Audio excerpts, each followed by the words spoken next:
Bike कुदाउँदा एक हातले कुदाउनु चाहिँ के कसुर हो त? दफामा हुनु परेन, कानुनमा हुनु परेन? त्यतिकै तपाईको चाहिँ के अरे मुद्दा लगाउँदा लाग्छ।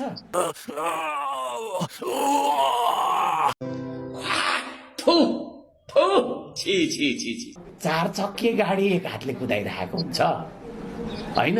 देशको नेतृत्व बनाउनु भएको प्लेनको सुन्नु न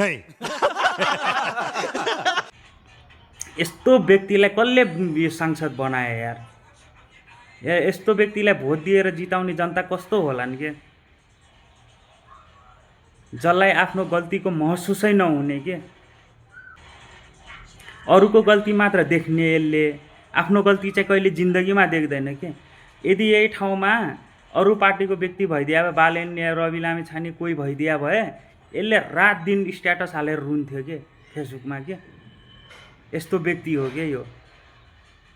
कति मूर्ख हो के? कति घमण्ड हो के? कति अहङ्कार हो के? लाज पचेको व्यक्ति। के कानुन लाग्छ रे?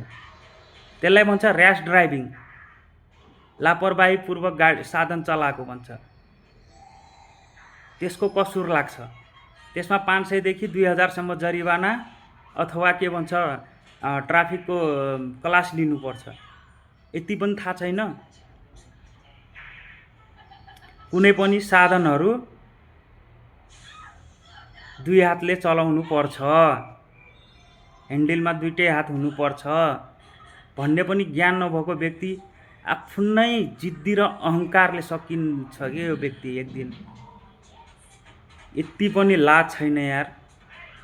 हैन, अहिले त यति यो माननीय हुँदा मात्र यति घमण्ड छ। भोलि प्रधानमन्त्री भयो भने त साला कसैले टिड्दैन के यसले? आफ्नो कुराको मात्र जिद्दी गर्छ के यो व्यक्ति। आफ्नो गल्ती कहिल्यै देख्दैन। अरूको गल्ती चाहिँ यति भयो भने त्यो खोजी त्यसलाई पेल्न खोज्छ यो व्यक्तिले। यस्तो व्यक्ति हो के यो? मूर्ख व्यक्ति साला, फुक्क साला, काम नपाएको।